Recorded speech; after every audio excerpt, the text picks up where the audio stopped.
สบายดีตอนเช้ามื้อนี้วันที่20เดือน3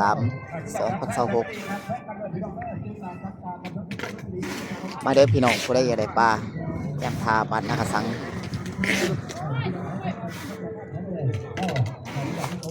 เมืองโขงแค่ประสัก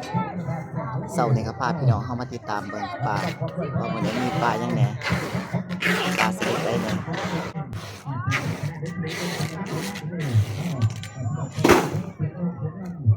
มีปลาเคิง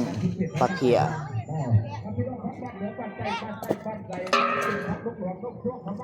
ปรากฏมื้อนี้ปลาก็บ่หลายปานใดติดตามให้พี่น้องเฮาได้รับชมได้เบิ่งได้ติดตามกันคุมื้อ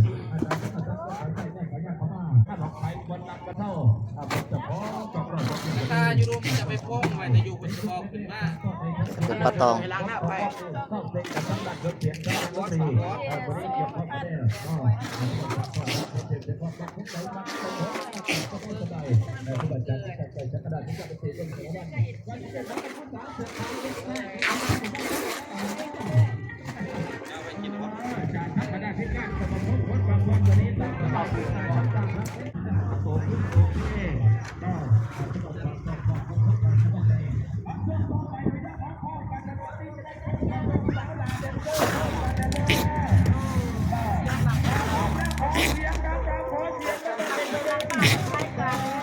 ขอขอบใจ